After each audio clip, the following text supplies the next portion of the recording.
Hey, Smokey. Welcome, everybody. I see a couple of new faces. Welcome to Melissa and to Krista. Thank you so much for coming. How are you girls doing? Hi. Good. Don't mind the assistants. Oh, buy the Christmas Halloween decorations.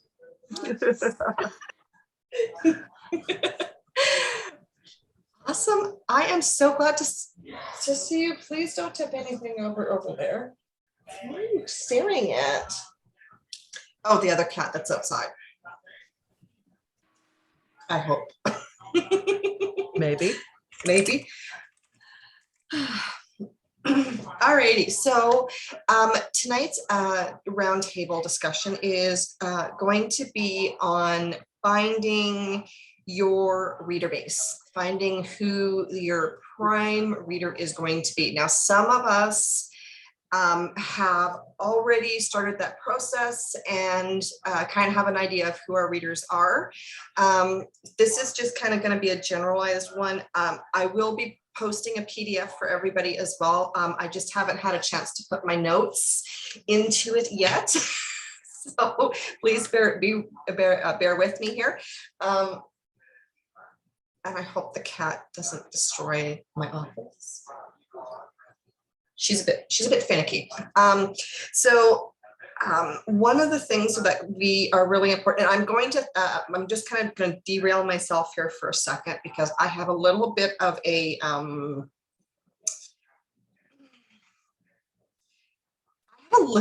bone to pick. I talked to a big bone or a small bone? A very big bone, actually. And I'm going to be doing another roundtable on this. I'm just going to throw this out here because I am super frustrated with this. As Melissa, Krista, well, as everyone here knows, I write dark, gritty, historical romance. Chains of Rome is out. The next one in the series is coming out. It's up for pre-order right now, which is absolutely amazing. But one of the things that I discovered recently, I'm in one of a historical romance author or reader group, historical romance lovers group. And one of the readers had requested had put out a call for books. And I'm like, well, hey, if you like kind of ancient world, dark, gritty, here you go.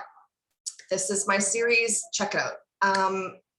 What I discovered really is, I think it's going to apply to anyone in every genre, was she took one look at my books, she took one look at the word gladiator and thought it was sci-fi, literally. So what the ever lovin'? What? Yeah.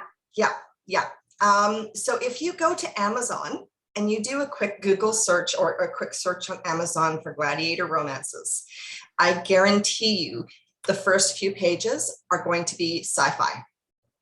That's all you're going to get. You are not going to get historical romances. You are going to get sci-fi.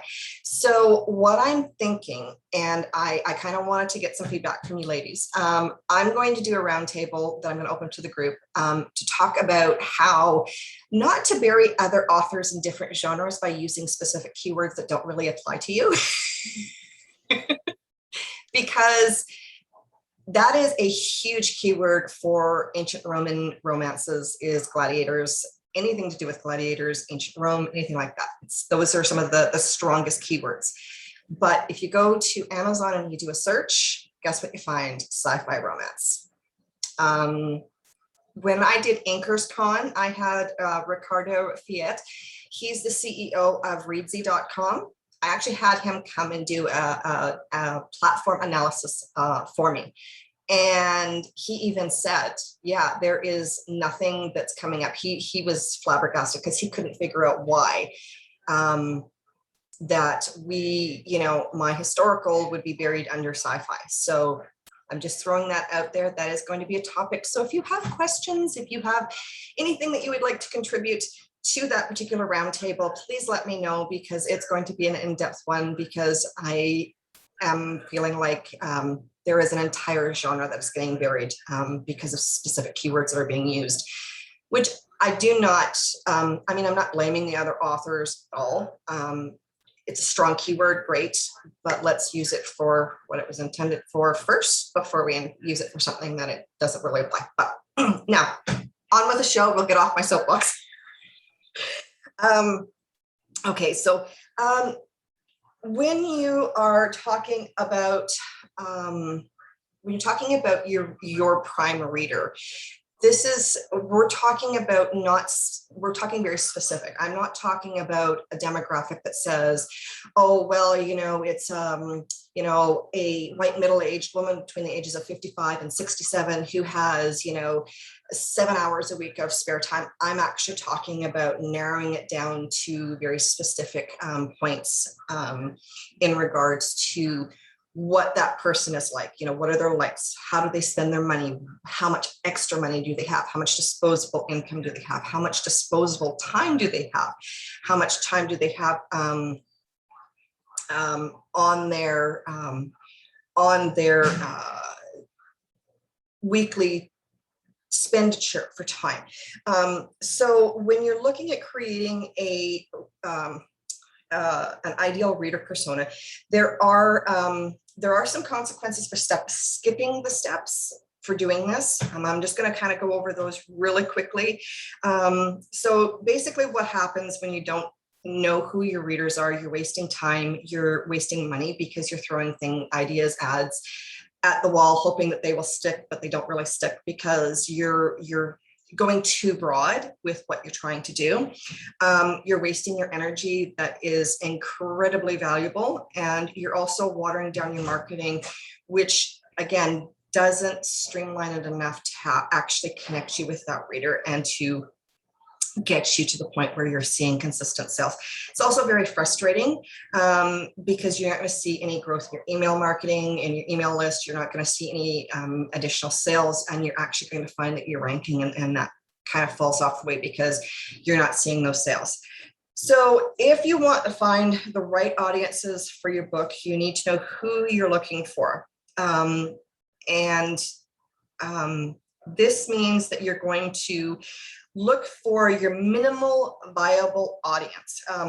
Who is the subset of people who, if they read your book, would be golden? So let's find a victim here. We're going to find a willing victim here. Krista is going to be our victim today. Okay. So Krista, what genre do you write in? And can you tell us a little bit about your books, that sort of thing? Because we're going to talk about who your readers are here in just a second. Okay. I write paranormal romance for an adult audience. It's a steamy paranormal romance. And yeah, that's who I write. That's what I write. And kind of have gone with that. My book kind of follows a bachelorette type story competition at the beginning, and then from there it kind of expands into a really fun world of not only vampires but witches and wolves and fae and lots of fun things going on. Ooh. Okay, now you've got me hooked there.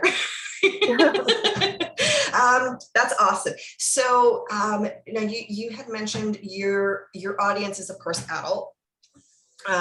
So my question is, can you narrow that down? Can you give me specifics? For example, are you looking at connecting with, say, women who are 40, in their 40s that are, single? Are they, do you have an idea of what their disposable income is? How many books they read a week? That kind of thing. Have you kind of narrowed it down that far, or are you kind of thinking more in the general sense?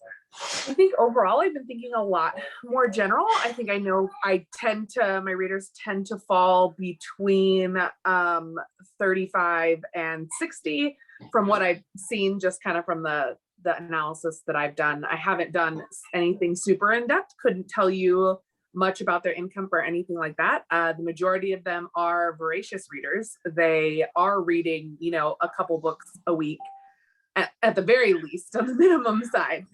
So they are reading a lot, which can be a good thing and a bad thing, just because, you know, they're reading a lot, but not having a complete series out, like it's hard to get people to kind of, you know, commit in that aspect. But I have not done a super deep dive into the hardcore analytics of who my audience is.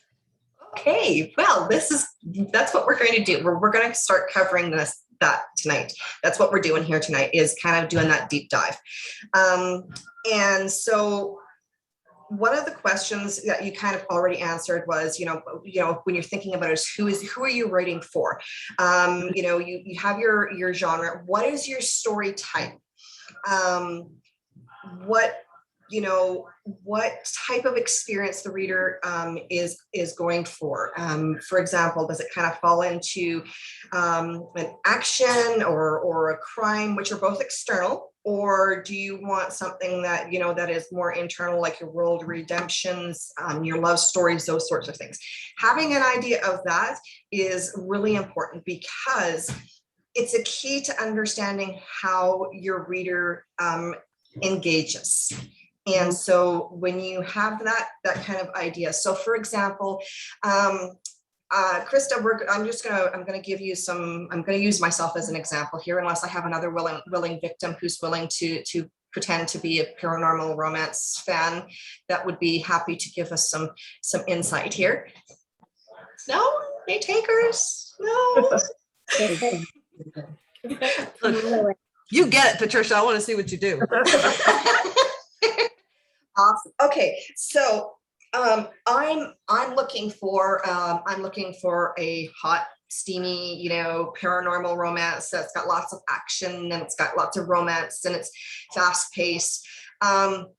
So when you're looking at it, when I go to Amazon, for example, I'm using Amazon because that's the most understandable one that we're all familiar with.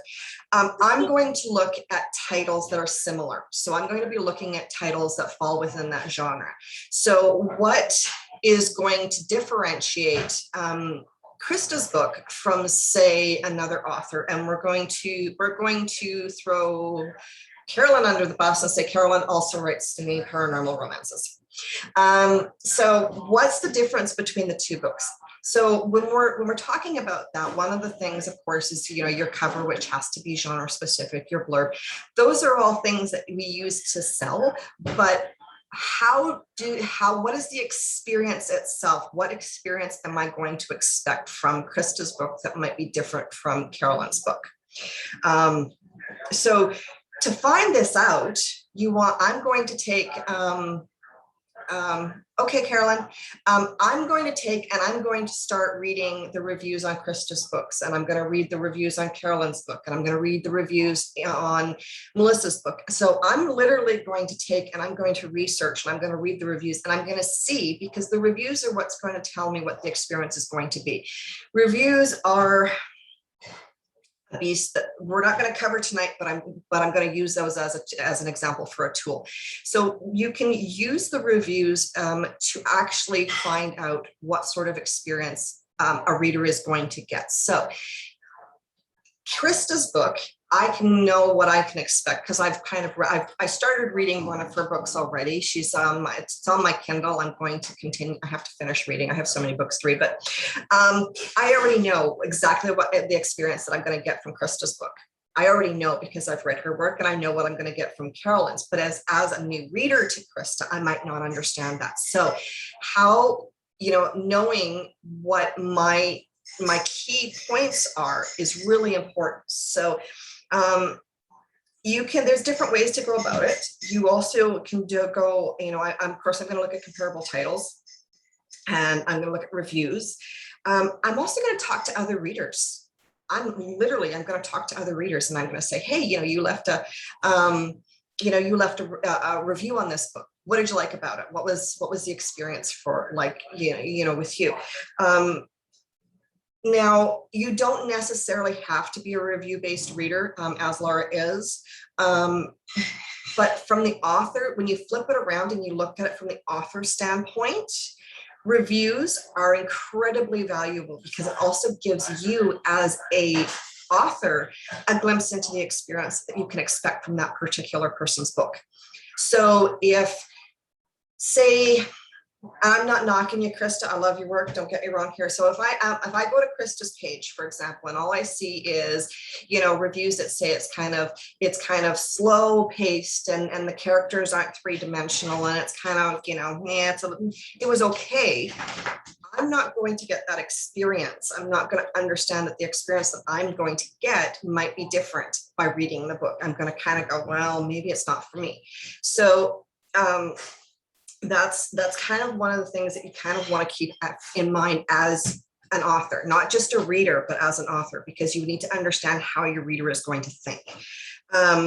You're also going to want to look at other authors' websites, see how they're doing, see how they're kind of putting their packaging together to showcase their brand, the experience that they're selling, because that's what you're doing. You're selling an experience. You're not selling a story. You're selling that experience, that emotional connection. The other thing as the author, when you're looking and you're trying to figure out who your reader is asking the readers. So who here has a reader group? How active is your reader group? How much interaction do you get from your readers? Krista? When I actually post something, you guys, I'm terrible at social media. So there's a bigger problem here. But when I do post in there and I get good engagement, like back when I am posting things and doing that sort of thing. But I have to actually post it in there to get it. And that's where the problem lies. But it's more of a personal thing than it is my readers have a problem thing. Because when I post, I do get really good engagement. Okay. So if you were to post a poll, for example, and say, ask your readers in your reader group, hey, what's your favorite book? What, in any genre, et cetera, your favorite book and why? Do you feel that you would get a response? Mm-hmm. Yeah, absolutely. Okay. Does anyone else feel like they would get a response to that kind of a question? Yeah, and I've posted polls in my group before. Like I've got 2 novellas coming out in November, and one of the things I said was like, "Hey, do you guys want to see an excerpt from book A or book B?" And then I had someone add in both, and I had like 25 people vote on it. So my group is like a little over 200, so it's not like super active like it could be. But I'm like, I don't post in there every day either because I don't want to annoy people. Okay. We will discuss reader groups another day. I'm gonna because there's some ideas that I've got that I learned in InkersCon that I think would apply, but we'll discuss that. You guys are just a wealth of information for me. You guys are going to keep me in roundtables for the next year, which is fantastic. Fantastic. I love it. So, you can also go to other authors. So I'm trying to find out about Krista's books, right? I'm trying to find out as much as I can about Krista's experience that she's selling. Okay, so I can, I see she follows Melissa. Well, you know what? I can pop into Melissa's group and I can talk to Melissa and say, hey, you've read her books, or I can also ask the other authors or the other readers that are in her group as well, and engage with them and find out, hey, what did you really like about this book? Why did you really like why did you really like this book? What was it that kind of drew you in? Asking how,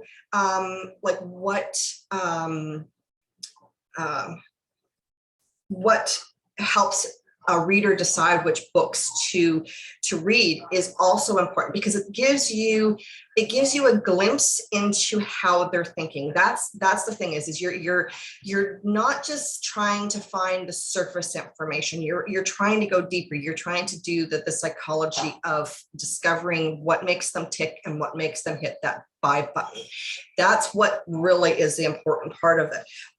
So asking those questions and then taking that information, and you can do it on social media, you can do it in your newsletters, You know, I know personally, I'm a big fan of supporting other authors. So I sign up for the newsletters and I always open them and I'll click on them and I'll engage as much as I possibly can. Some days it's a little easier than others, but it also gives me an insight into how they think and how they, they put their brand forward.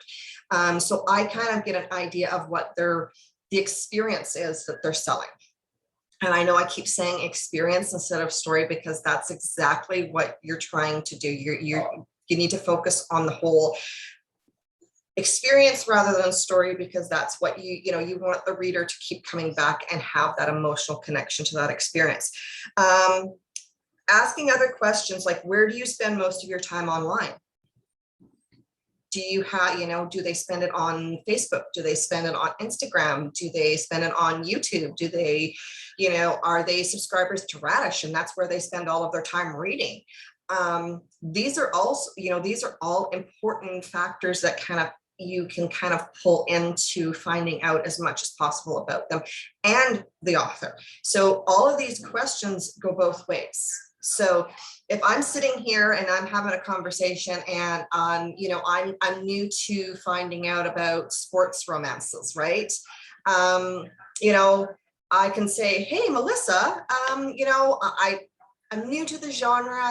Someone recommended one of your books. Can you tell me a little bit about it? And hey, and where do you spend your time? And how do I find you? And this sort of thing, it also goes both ways. So that engagement works both ways. And it also gives you a really good glimpse into not only the reader, but the author.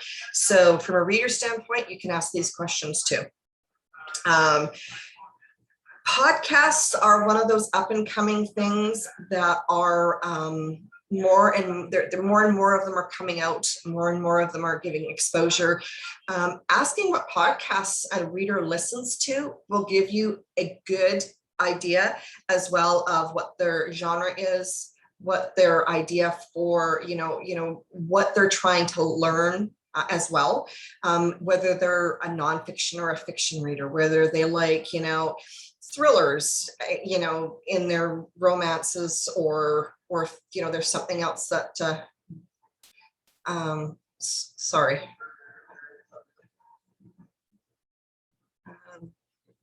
Sorry, just muting a conversation.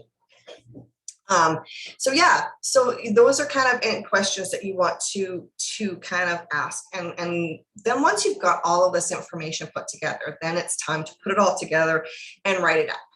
And this is the most complex part of it. So all of the information that you've gathered, you're going to try and apply that to one particular person. You're not looking at generation, you're not looking at age group. You're not going to say, well, hey, look, I interviewed 20 people and they were between the ages of 44 and 62, and this is what I got. You're going to try and narrow it down to one specific person and come up with an idea of who that person is. So you're going to look at demographics. Demographics, of course, is an important part of it. You're going to look at their age, their gender, ethnicity, their religion. Believe it or not, that is, all of this kind of rolls together and comes up with and puts together a really good picture. Because, you may have someone who doesn't read your genre, but they might they might have others that they interact with who do, that might be might be interested in your genre or your story type. Where they're located, what their occupation is, relationship status. Are they single? Are they married? Are they divorced? Are they polyamorous? These are all things and all keys to finding out more about in depth about who your readers are, what their education is. Are they, high school educated? Are they college educated? Are they professionals? Those sorts of things also influence how they, their time, how much money they have, etc. Income level, whether they have children, and leisure time per week. This is the big one because their leisure time per week is where they're actually going to spend their time reading. So if they say they've only got an hour a week of leisure time, that means that they're probably not going to be interested in super long books or super in-depth books where they're not able to finish them in one sitting. Of course, if you get really lucky, you might be able to stretch that hour out because they just get so into it that they just they don't want to go to bed and they wind up not getting any sleep, and then they go to work the next morning, but that's a good thing to hope for. Then you're going to look at their psychographics. So psychographics is things like what their biggest problem is, their favorite books, movies, music, their goals. What are their goals? What are they hoping to get from their experience with reading, etc. Political affiliations. Some of these questions or some of these points may not seem to make much sense when it comes to looking at who your reader is, but when you put them all together, it does make a much more in-depth picture for you, so that you can target your ads, you can target your marketing specifically to that one person. And once you get that one person, the word of mouth that they use then is just absolutely amazing, and that can actually help build your platform, and that can actually help build your reader base as well. Favorite media outlets. Do they shop on Amazon? Do they shop on Kobo? Do they, are they a Walmart buyer? Are they, do they shop on Target? Where do they buy their books? Where do they buy anything that they do with their leisure? Hobbies, values, habits, and the biggest one is their social media usage. How much time do they actually spend on social media? If you have, say your reader is, say, 35, college educated, married, has 2 children, and they spend 10 minutes on Facebook a day because they're so busy, and you're not using that 10 minutes wisely, or they're not seeing that you're there, you're active on Facebook for 10 minutes, and that's the only social platform. Are you connecting with your reader? No. And that's going to impact your ability to connect with them and build that connection and build that experience, right? So once you have that picture put together, and this is not, it's not something that you're going to be able to do overnight. I mean, this is something that you want to take your time.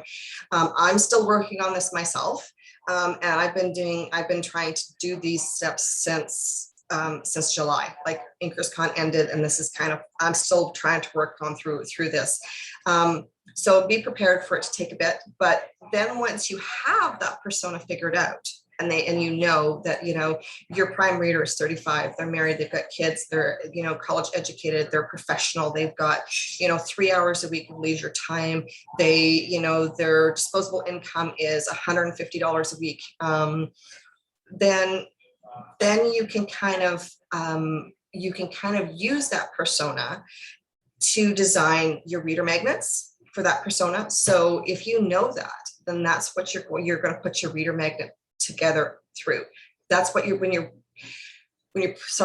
when you're putting your reader magnet together, that's exactly what you are going to do to keep in mind as you're writing your reader magnet. Now, your reader magnet doesn't have to be a full-length novel. It can be a chapter, it can be an excerpt, it can be a sample of the book that you're currently working on. It doesn't have to stay static. It can change all the time, because a lot of the time people don't realize when you have a reader magnet as well, that people will sign up, they will get it, but they will never read it. So changing it up all the time it's not necessarily a bad thing. It can actually work in your favor. So when it comes to newsletters, website copy, your ad copy, your social media interactions, if you have that persona in mind, then you can put all of your energy, all of your copy directly to them. So you're not writing to a broad base. It would be like, Krista is writing specifically to me. So it's more personalized, right? It's more of an engagement instead of Krista trying to engage with everybody, she's only engaging with me. But by doing so, she's connecting with everybody else who is just like me, right? Then as well, you can also write to that person when you craft your articles, your topics, and your tunes. You can focus on those when you're putting together blog posts, when you're putting together interviews, those sorts of things. So those are all keys when you're doing your media kit. Who here has a media kit? Nobody has a media kit? Okay, media kit is incredibly important to have. We will cover that in just a minute. What do you mean by media kit? Okay, so your media kit is going to be basically what it's going to be. It's going to be your sales package. So as authors, we like to do readings. We like to do book signings. We like to go to conventions and set up our booths and have our books and stuff all ready, right? We like to go to libraries and see if libraries will buy our books. A media kit puts all of the information about your books. It puts all of the information about you, how to get a hold of you. If you are willing to do book signings, book readings, if you're willing to come to a library, to a writer's group and do a talk, all of that is in one handy dandy little package with samples of your writing that you can hand out to bookstores, libraries. You can send to radio stations, TV stations, you can send it to newspapers, you can send it to anyone and everyone who you might be able to connect with. Included in there is also your press releases. So when you have a new book coming out, you're going to do up a press release, right? That's one of the things. So you might do up your press release and you're going to send it to your local newspaper, the local radio station, because your aim is to get as much exposure as possible. So what you do is you put all of this into one handy dandy little document, one little PDF that you can email out, or you can actually put it together into an actual package that's printed out. So when you say you go to, you've decided that you're going to go for, take a weekend and you're going to somewhere and there's a couple of bookstores that you're going to hit up while you're there. You could print that out, take it in, give it to the store manager and say, hey, this is who I am. These are my books. This is how to get a hold of me. I'm interested in maybe coming in and doing a book signing. Here's how to get a hold of me. It would also allows people to have the information. So if, for example, say you're doing a signing or you're doing a speech or something like that, or a talk to a writer's group, right? You may have in there the information on how to book you, but you also may have the information on if there's a fee, or if you're willing just to come in and spend the time and have that conversation for free, all of those sorts of things. Think of it as a one-stop information shop that you can use as your personal catalog for not only selling your presence at bookstores, libraries, TV, newspapers, etc., but it also is a way for people to connect with you to get information about your books, all of your books. If they haven't gone to your website, or maybe libraries are notorious for not wanting to go to an author's website. They're more interested in, let's get the information about the book. I want to know exactly what the blurb is, the cover is, whether it's something that's going to work. So I want to know what the ASIN is. I want to know what the price is. I want to know all of that. So it's like a catalog that you can use to sell your presence to the public in such a way where they don't necessarily feel like it's a sales document. It's a sales pitch, basically. It's just got all of your information in it. They're incredibly invaluable because then that way you can just email that PDF or hand off that printed document to someone, and they've got everything in one spot. They can sit at their desk while they're eating their lunch and they can flip through it. They can go through it and go, oh, well, hey, this book looks exciting, and maybe I can get this one into the library, or that sort of thing. So it's really, I'm a firm believer in media kits. I'm a firm believer that they work. And I've talked to numerous libraries myself. I've talked to a couple of, I actually submitted my media kit and wound up getting on one of the, back in BC when I was in BC, I actually got on the midday show, which was it's like a TV show where they covered news and weather and entertainment and all sorts of things like that. So having one is really important. And if you guys want, I can put together something so that you guys can, a template or something, and you guys can see it so that you can see it, and then you can just kind of put your own information, or we can even do a roundtable on it if you like. Just let me know in the chat if you like, or unmute yourself and just say yes. So that's really important to have. As well, then that way you can also find out where that persona hangs out online and connect with them there. So if you know that they hang out on Facebook for, in the morning, that's when you want to be active. You want to schedule your posts at the time when you know that that person is going to be most active on Facebook or Instagram, so that they're seeing your posts, they're engaging with your posts directly, right? And it also gives you the opportunity to engage with them. And this is what you want. You want that engagement. You want that two-way street. So as a reader, there is absolutely nothing I like better than hearing from one of my favorite authors and saying, them saying, hey, I love the review you left for me. Hey, would you be interested in, if I sent you something, some swag or something along those lines, or something along, something like that. That really does build that relationship. And that's what you want, because you want to turn that fan, that persona, into a super fan and make it so that they're literally sitting on their social media when they know you've got a book coming out. They're literally sitting there with their finger on that mouse, on the buy button, going, okay, it's got to be live. It's got to be like, oh, it's live. Boom. Done. Sale. It's in my Kindle. I'm going to read it. That's what you want. This is what understanding what your reader persona is going to get you. It's not going to be a slow journey. It's not a fast journey. It's not a sprint. It's a marathon, but it's so invaluable in my opinion, because knowing it cuts out all of the wasted time, the wasted energy, the wasted money on ads that aren't going to work, because you're advertising to, every woman who's 33 to between 33 and 65 who reads steamy romances. Okay, well, great. You're advertising to this great big platform, but how many of those people are actually who you're trying to connect with? Think of it like a football stadium. I'm not into football at all, so I don't know football, but think of it as a football stadium. Okay, you're one person, you're down on the field, right? The stadium is full. Your super fan is way up in the nosebleed seats, right?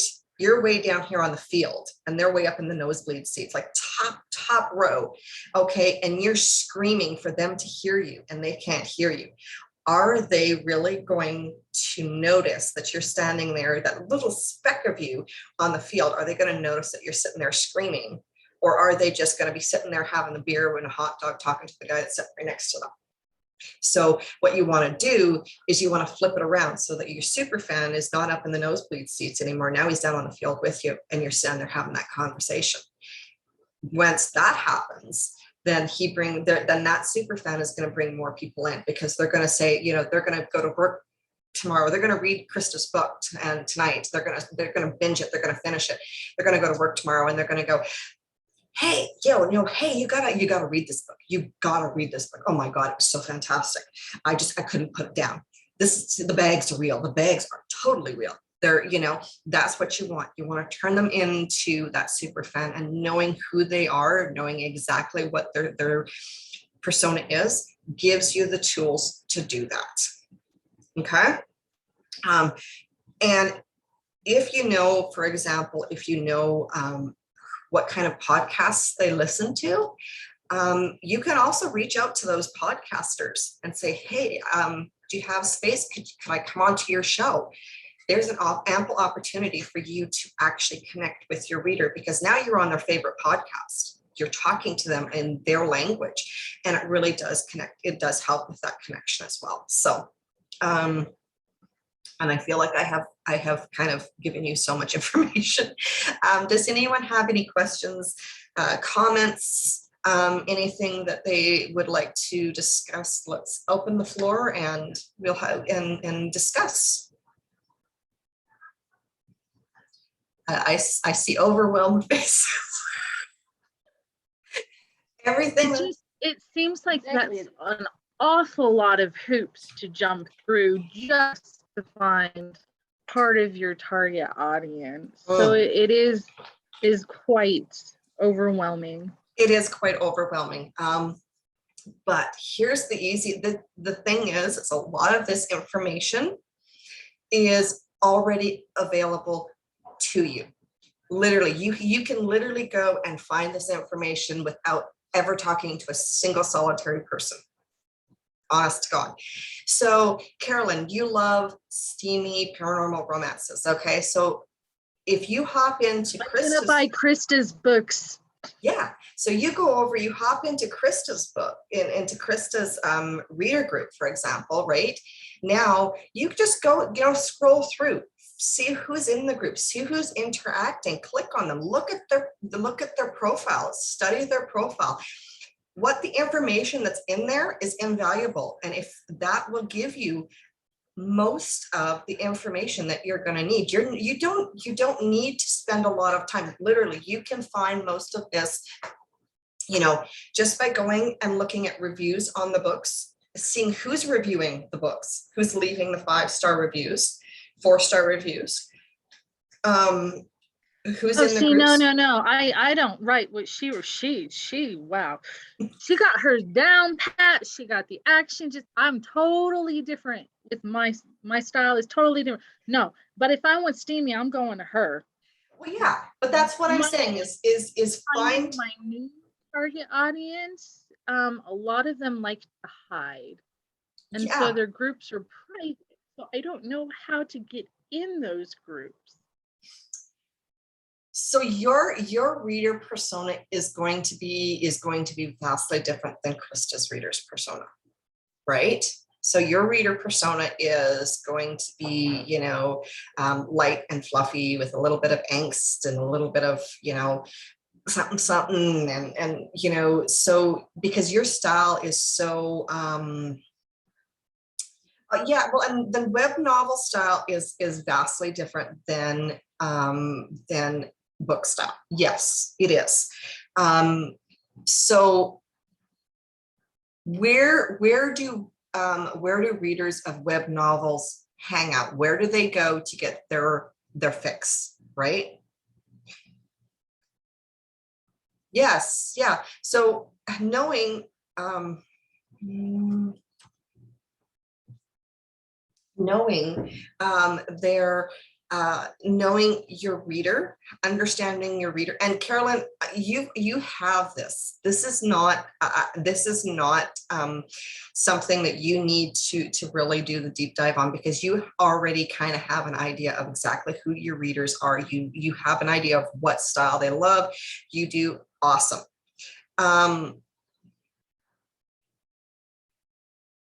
The target particular demographic, but they're in.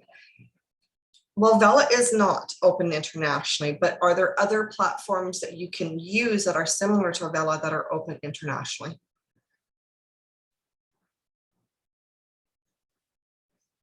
If there are,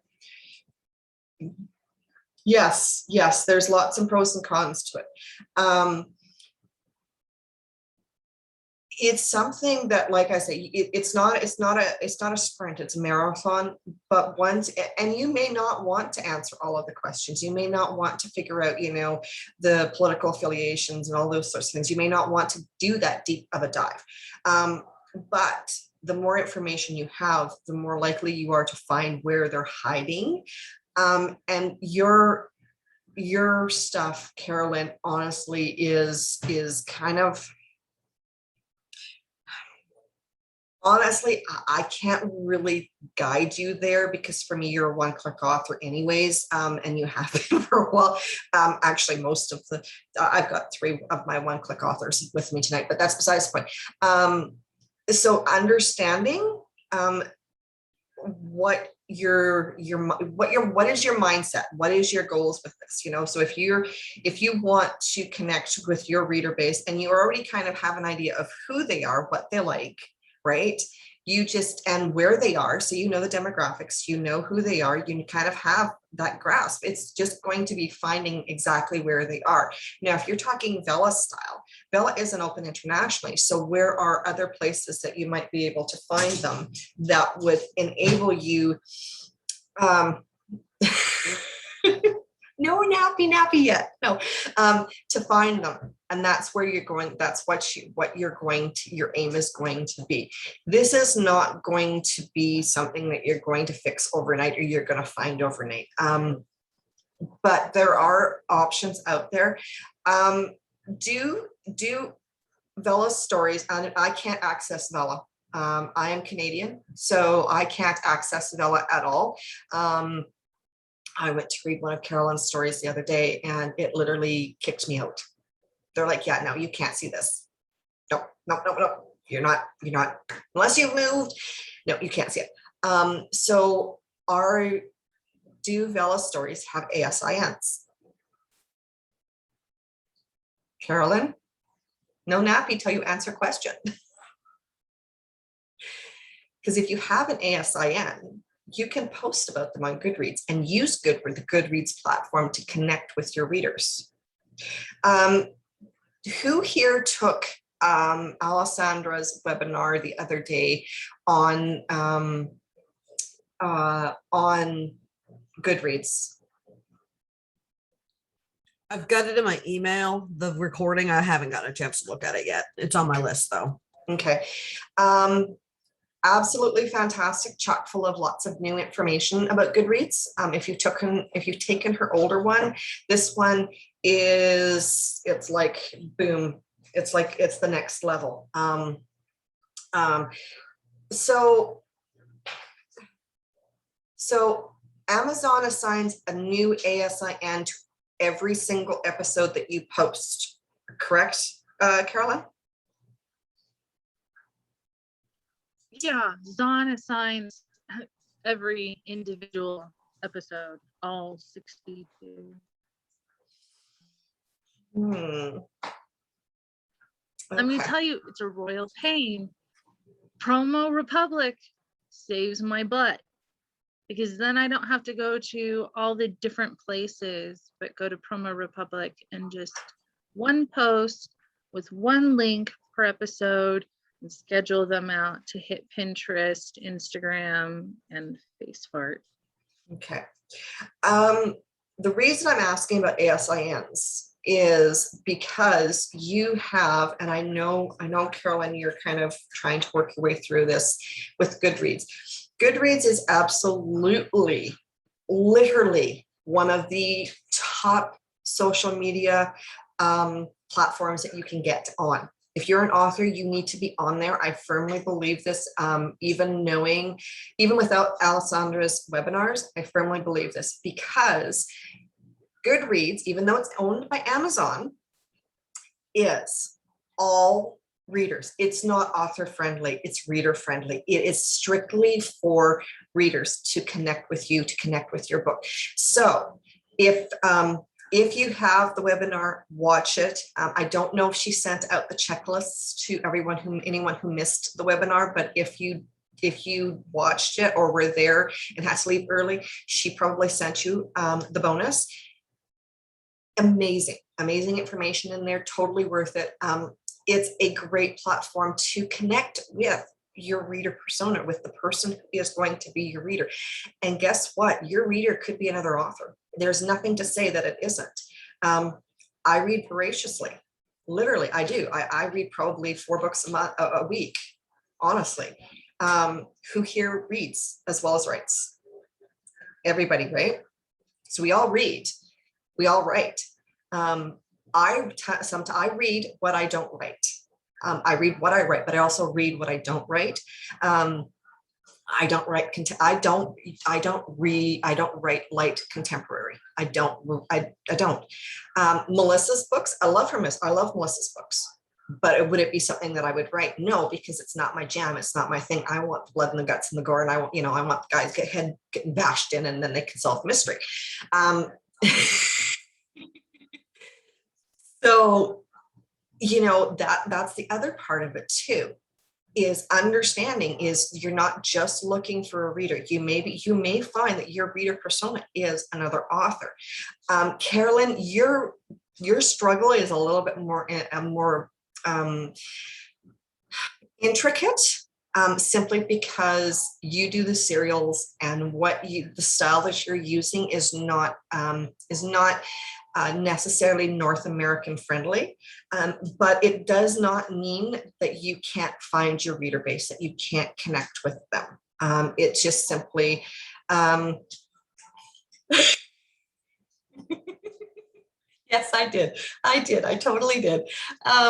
It just simply means that you may need to look outside of the traditional ways of finding that information. And finding out if there's a way that you can connect with them. And it may simply be, you may need to, yeah, talk to your friends. You know what? Your friends who love what you love literally could be your reader base. And you know what? Once you get one of them as a super fan, now you've got everyone that they talk to is going to go and say, hey, you need to read this. And that's going to help build that up, because you're how would I put that? Sorry, it's been a long day and my tongue is just kind of starting to get tied a little bit. You want to look at it as your super fan is also going to be one of the key components to word of mouth promotion. Good night, Bobby. When you're talking to, I'm talking to someone and I'm like, okay, I'm gonna give you a prime example. I was talking to a coworker today at work, and she loves reading, but she's kind of anywhere and everywhere with her genres, right? And her and I were chit-chatting about it, and she had said something about she had been looking for something new to read. And I had asked her, well, what are you looking for? What kind of books are you looking for? And so she explained to me, and I said, oh, well, I have several authors that I would highly recommend. You need to get a hold of, you need to go to Amazon and look these guys up, because they're absolutely fantastic. And then we kind of got into this conversation, and then the next thing I know, I'm like, oh, I got to go because I got people at my till. But again, she asked me a simple question, and I'm like, oh no, you've got to check, if you love sports romance, you got to check out this author. And it was Melissa's book that I was talking about. And I'm like, you got to check it out. You got to go and check it out, because literally, if you love sports romance, you are going to love this book. It's hockey. She's like, well, I'm not a big fan of hockey. I'm like, girl, they're not Me playing. either. And I wrote it. Yeah, exactly. They're not playing hockey all the time. The whole book, it's not hockey. He's a hockey player. So will it lead to a set? I don't know. But I can tell you that from the standpoint of the reader that's read the book, me going and gushing about it like that, I have at work, I have 2 people right now who are currently waiting for every single book. I have standing orders for every single book that I have written. They want them. And it was word of mouth, because I brought one to work, and I'm like, hey, look, and you know what? It's the Christmas anthology that I brought to work. I literally took the Christmas anthology that Romantiques did, and I took it to work, and I said, hey, look what I got in the mail today. And now I have 2 super fans that literally every time I put a book out, as long as it's print, they want the print. They're willing to pay $25 for a print. Great. I'm all for that. Hey, good. Right? Are they the same reader persona? No, they're not. But the thing is, they are similar. They both love to read. Actually, one's not a big reader, but she loves my work. Don't ask me why. She's not a big fan of romance. She doesn't like the spicy scenes, but she loves my work. I think it's just because I don't know. She can't really explain it either, but it's that super fan, that persona is going to be ultimately, think of it as free promotion. Think of it as the person that is going to give you the broadest range of information, the broadest range of gushing for, and they're the ones that are going to ultimately help you promote your book, because they're going to be telling their friends, and then their friends are going to be telling their friends. And the next thing you know, you're sitting there, 3 years down the road going, can this be right? Is that my sales report? That can't be right. I need to ask someone else. This can't be right.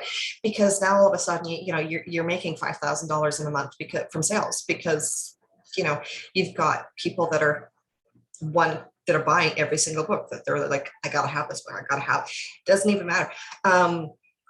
There are authors out there literally who literally have one-click fans. They're people that buy their book that don't even read their books, because the fans are just, I gotta have that book. I gotta have that book. So that's why that persona is so important. Anyone else have questions, comments, differences of opinion? I was just going to say, one thing that I have found in this last release, because I had a release last week. And so something that I have learned in this last release is that in finding your readers, something that I had great luck with was finding a reader group that's not based on any one author. It's not attached to an author, but it is attached. It's a reader group that reads what you write, that has shown some like interest in what you write. And I, by chance, and because Melissa makes friends with everyone and has no shame, we became friends with some of the admins in the group, and they recommended our book. Well, they read both our books. Like, you know, they were excited to have authors in the group. And then after they read it, they recommended it, and it kind of snowballed from there. And then everybody was really excited. So you're getting this traction that's very organic traction, very, you know, people tend to take recommendations from other readers higher than a author going into a group saying, hey, buy my book, like this is what it's about. But if it's coming from a reader and they're saying, I loved this book, this is why I read romance, like this book broke me and in the best possible way, and you should go read it too. And getting that sort of review, that sort of endorsement from a reader, I had a major uptick in sales like after those posts that went live. And so seeing the direct correlation, like that's something that it's like, don't be afraid to go into those groups, to actually make friends with people in the groups. And the other thing is that they love when authors come in there and talk and like are part of the group and are, you know, interacting with them. I can't tell you the number of people that I've had message me through the admin, because like now her and I have become friends, and like I'm getting messages from people that are like, wait, you talked to her? So like, wait, can I ask her this question? Like, or can you ask her this question for me? And I'm like, you can, I won't bite, I promise. Like you can ask me. But they think it's really cool to have like authors that are, you know, personable and in those groups. And from that, I've had so many come to me and say, oh no, like now, like you are a one-click author for me now. Like I'm gonna, you know, I can't wait for the next book, and I can't wait, you know, and it's been great talking with you and that sort of thing. So I think like that's also part of it is, you know, taking that step out of your comfort zone to maybe go a little bit further and a little bit deeper, not just in your own reader group, but in those other reader groups that where you can like really make those connections, because people love that. They eat that up. Yeah, well, and that's what I mean when I say that the interaction, that engagement, those are all reader personas. If you're in a reader group that loves your genre, studying those readers, those readers' profiles gives you all the persona information that you're going to need, literally. And it's absolutely invaluable. It's amazing. And guess what? It doesn't take very much effort. Like, I mean, I bet you when you got into that group, I bet you it didn't take you more than a week to really kind of sort of build that, because you know, you had someone that said, a reader, not a writer, a reader, say, hey, this is a great book. That's the key. That's what your reader persona, that's what your what's it called again? Your minimum viable audience, that's what they do. That is exactly what they do. And so when you're using all of the tools at your disposal, like the Facebook groups, the reader groups, the Goodreads, your Goodreads profile and your page, and you're using the reviews and responding to all of those, you're engaging. That's what people want. That's what readers want. They want to know that if they put a review or they make a comment about Krista's book or Melissa's book or Carolyn's book or my book or whoever's book, they want to know that the reader is going to notice and is going to engage. You're going to get readers that are going to turn into one click just because you're engaging with them, because it gives them that thrill. Who has a library next, like in their town? Who here has a library? I'm sure everyone has a library, right? Okay, so if you were to go and you were to take a poster and say, stick it up at the library on the bulletin board there and say, hey, you know, I'm so-and-so, I've got this book out and I am looking for a couple of people to kind of sit down and chat. Would you, and I'm going to give you a free copy of my book, a free signed copy of my book, and all I want you to do is read it and give me some feedback. How many people do you think would actually respond to that? I think it depends on where you're posting it and how you're getting the word out. But I do think people are interested in it. Like, if you go to the library, if you went to your local library, Krista, and put it up on the bulletin board, and with a little, I don't know. I wouldn't imagine I'd get any. Yeah, I wouldn't imagine. Well, that's hard to say because my local library is on a military base, so I feel like there are people that frequent that. Like, it is a resource for moms and for kids. So like I may get some of the moms that are like, oh, steamy vampire romance, you say? Steamy, you say? Tell me more. so I might actually get some, but I don't think the number would be that big. Okay, so if I were to tell you, if you were to put a sign up and you were to say, we're going to say anticipate three people responding to your post at the local library. If I were to say that, if you were to do that, I would lay money. I would actually wager money on it that you would get double that. Would you believe me? Maybe, yeah. I mean, it's possible. I don't know. You would. I'm not the right person to ask. You would. Here's the thing. Here's the thing. If you put a post up at a library, you put a post up at a bookstore, and you say local author, you know what? You're going to have people falling all over themselves. You know why? Because now they have something that they can brag about. Now it's like, oh, well, I know this author. I've seen it happen. I've seen it done. You guys already kind of have your lanes figured out.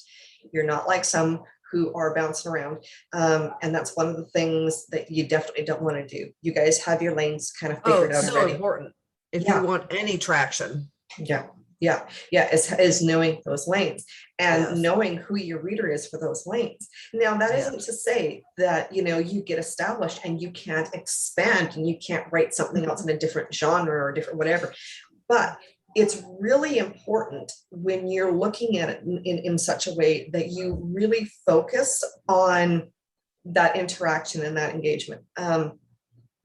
I can say I have gotten an invitation from a local library here. I sent them a thing back this summer.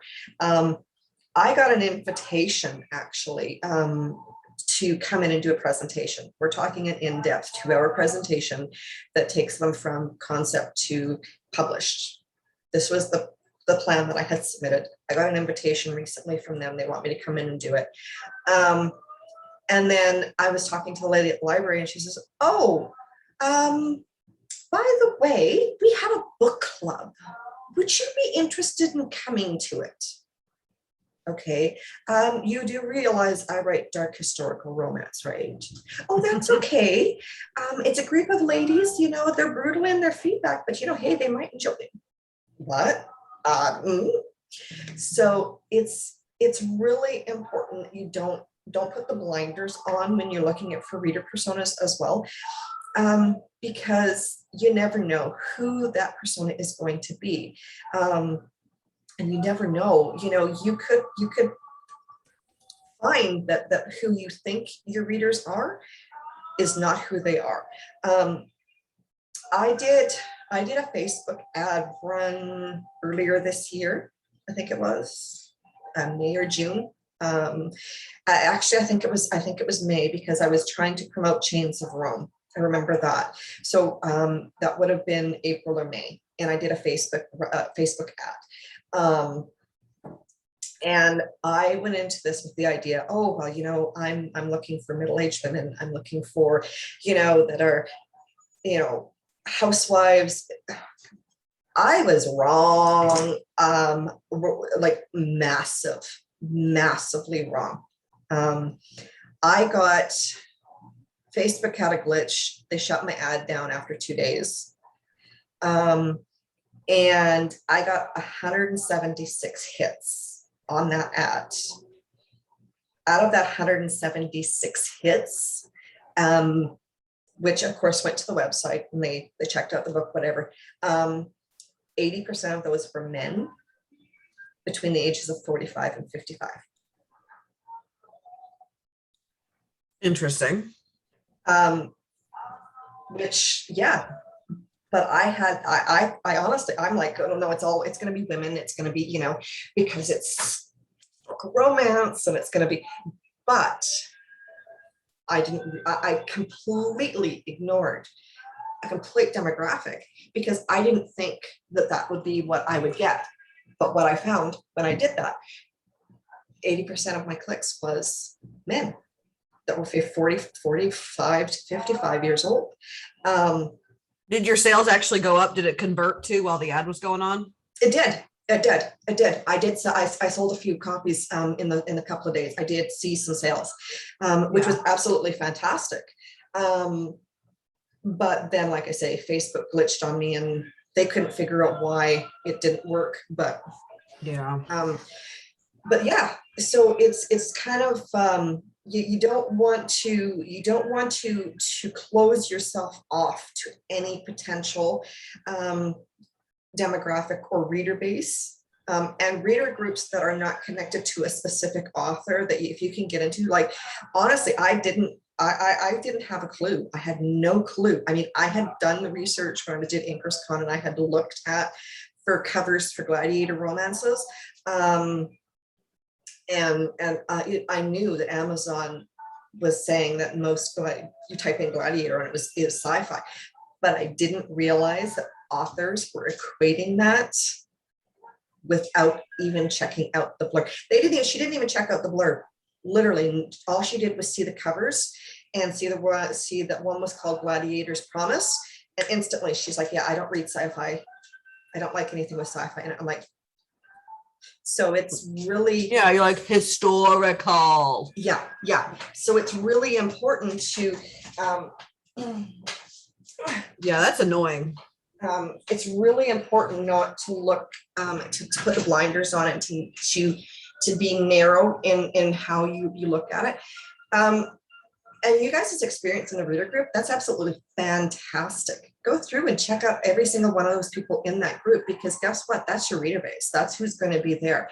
So knowing exactly, the age group, the where they're located, all of that information that you can get from those profiles it's gold. It's solid gold. And you can, you harvest that and put that together. Then that way, when you're putting your posts together, your ads together, those sorts of things, you're connecting directly to that's and honestly, I'll be honest with you, I'm struggling right now with both Chains of Rome and with Gladiator's Promise, not because they're not well written or anything like that. Like, I mean, Gladiator's Promise, I think I had the lowest review I've ever gotten was a 3-star on that one, but because people are looking at the front of it and they're saying, oh, it's sci-fi. It's not sci-fi.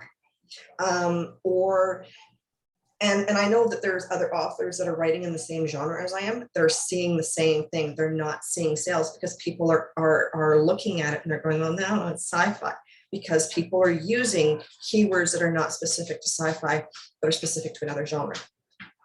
So having that knowledge is huge, and having that understanding of your persona, of your readers, is really important. Because honestly, I had no idea. I had no idea about any of it. I had no idea that most of the people that read my books tend to be men, according to that ad that I ran. I had no idea. Having said that, every single review that I have was left by a woman. Men don't really leave reviews. I don't know, but yeah, I feel like they probably don't. But I think they just don't really want to. I think it's something that they're not comfortable with. So that's fine. I do have my cats like to scratch my $800 office chair. So I put a sheet over top of it because they have destroyed they've destroyed my tree over in the corner. They've destroyed the trunk of it by scratching right on it. So now it's like everything's got sheets and it's like so it's yes. They do just one thing.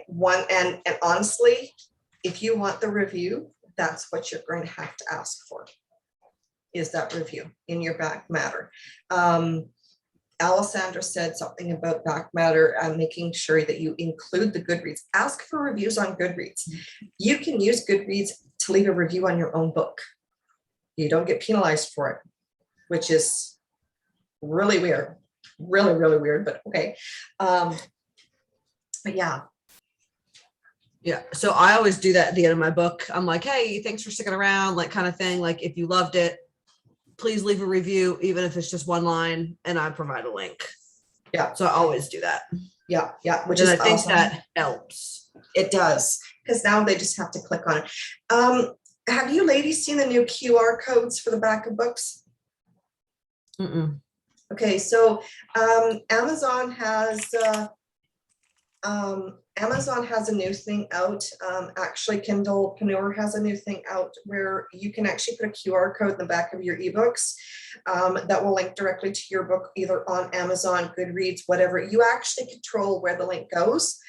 And basically all I have to do is click on it, and it literally goes to where you want to, and then you just have to leave a review. You know, you can say, please leave a review, click on the QR code, boom, done. And that's all you have to do. I will grab that information. I will grab the link, and I will put that into the group for everyone, so that you guys. He's got a ton of projects going on right now, Carolyn. I don't even want to contemplate how many he's got, but yeah, I'll put that into the group for anyone who wants to follow through on it, because I'm using it in Chains for back of Chains of Rome. And yeah, Atticus is huge. Yeah, it's on my list. It's on my list a lot. So yeah, I will also put the PDF for the reader persona. I'll put that into the group, and I'll try and get that done tonight or tomorrow, and then go from there. Is there anything that I kind of went over that you guys need me to expand on a little bit more, or that I kind of skimmed over that you feel like you needed a little bit more insight on?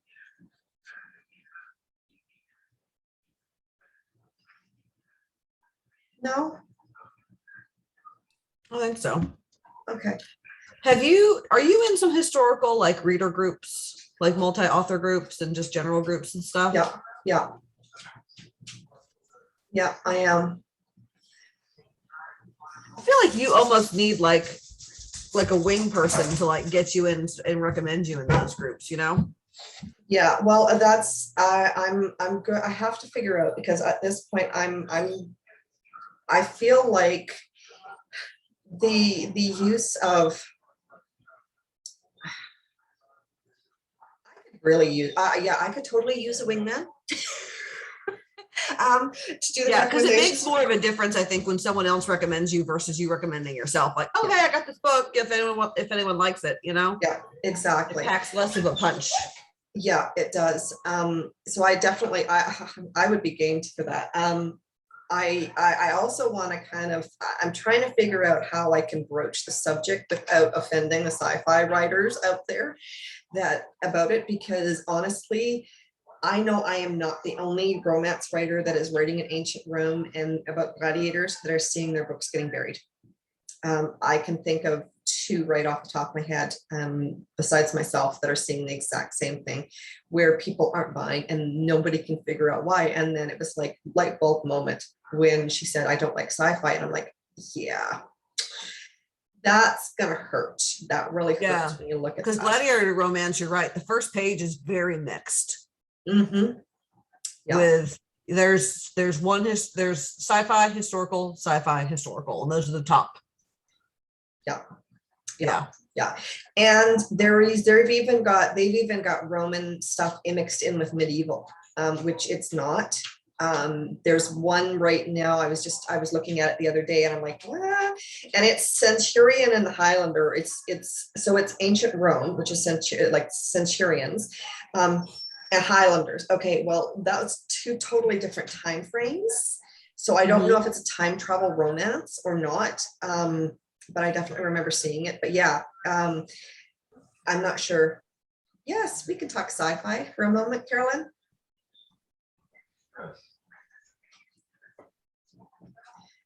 Can we talk about, I thought I was writing soft sci-fi, come to find out it's sci-fi fantasy. There are a lot of other subgenres of sci-fi, but I kept getting into trouble because I didn't have enough hard sci-fi in my sci-fi.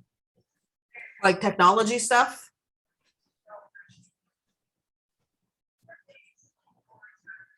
Basically rocket science.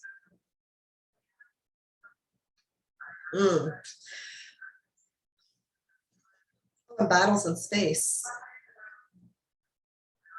I'm not sure why.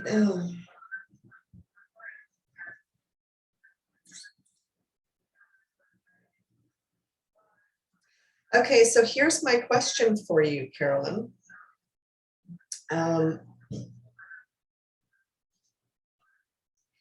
Sci-fi to me is battles in space and rocket science. That's sci-fi.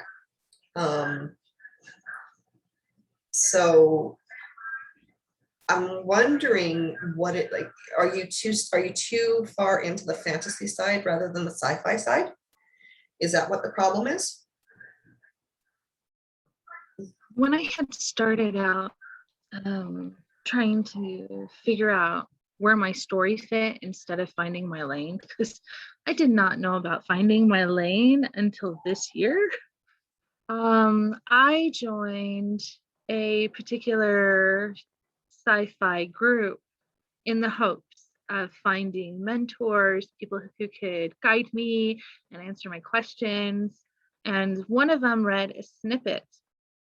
I have had a character in one book who went to another world and didn't know she had gone to another world and didn't know she was the alien among the aliens. And I had high technology, but it wasn't quite sci-fi. And I got reamed. And I got reamed because it's not happening out in space. I got reamed because there aren't these, spaceships from like Star Trek or even Star Wars.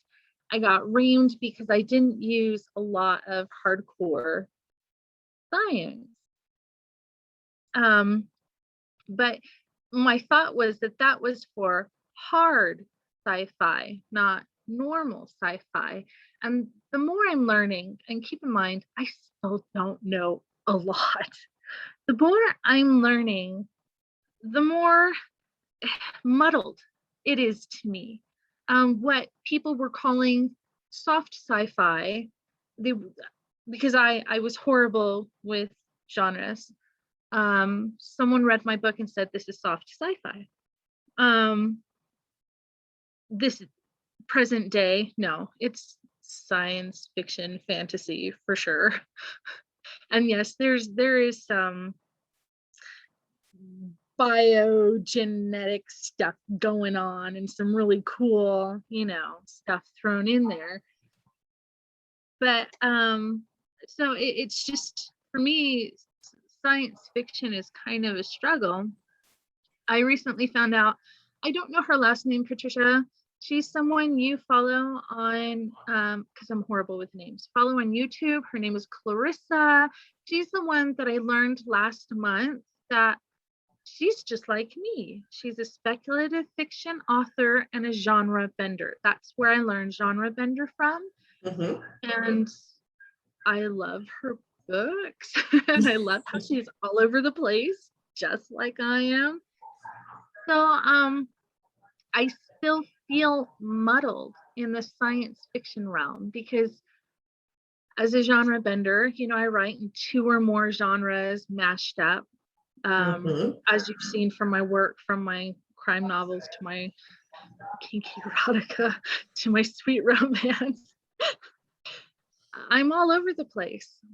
And I think, and it bothers me to a degree, like people are saying your Gladiator's Promise is sci-fi, especially after getting reamed by a few in this particular group that I'm no longer really active in.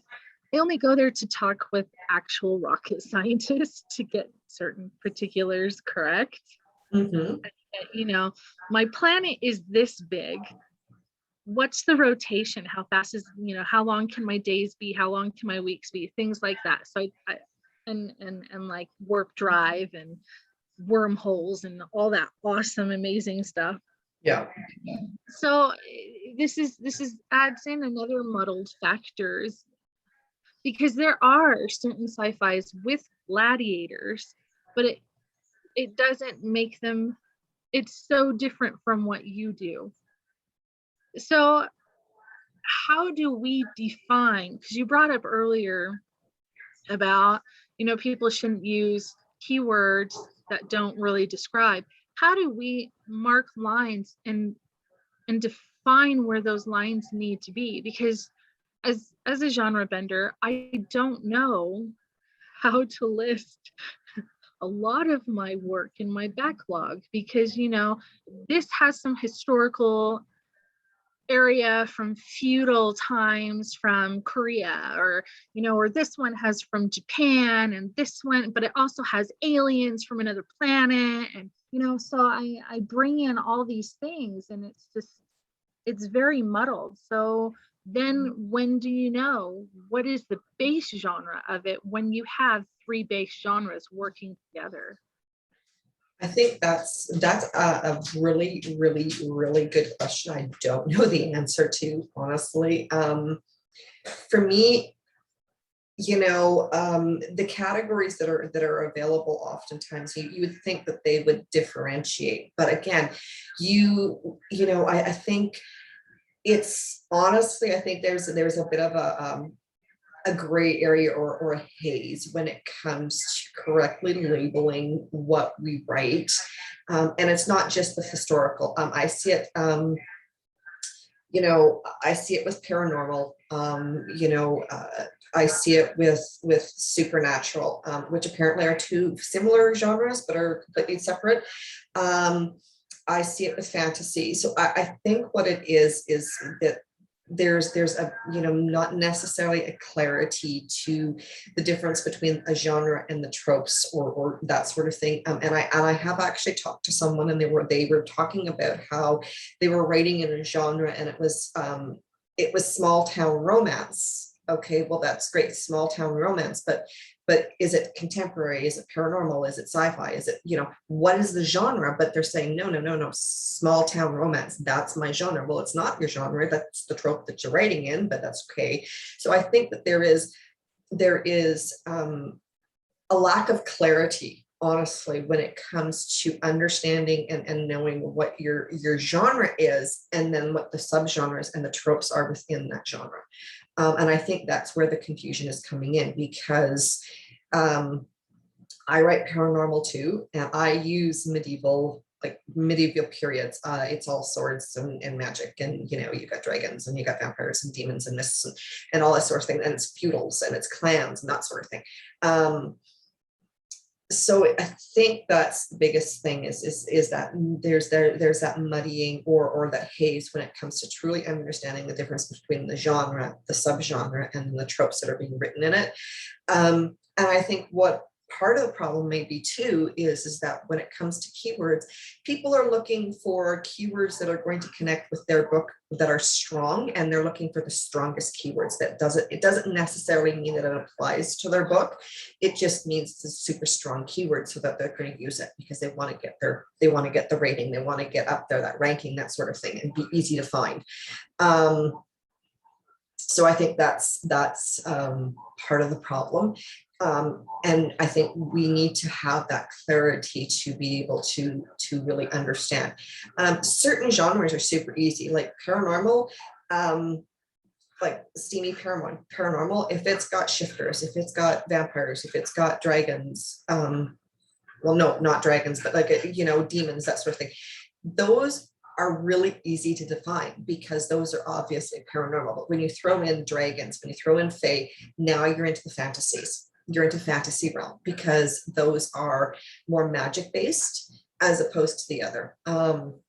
I feel like there's more of a crossover now, Lo. Like I'm Yes. finding like with readers and stuff like that, that like, yes, absolutely. And then even within that, within paranormal romance, you have those that fall into more of a modern urban setting. And then you have those that fall into like more of the sword and sorcery, like type setting. So like there's really like, yeah, there's everything in between. But I do find that as far as readers go, there's a lot of crossover between those two. Like, so you Yeah. have your fantasy romance and you have paranormal romance, but there's very much a crossover between the two as far as readers go. Yeah. They'll read it all. They want it all, especially once you get into like steamy, any of the steamy. They want it all. Just give it to them. Well, yeah. Well, and Carol, you make a really good point. Paranormal. Okay, so here's the thing. Ghosts are supernatural, not paranormal, but because people perceive them as paranormal, a lot of authors, myself included, stick them in the paranormal genre because that's what readers are expecting, right? But if you actually look at it, they're not. And I think that's, again, it's that muddying of the genre line. It's that muddying, that crossover.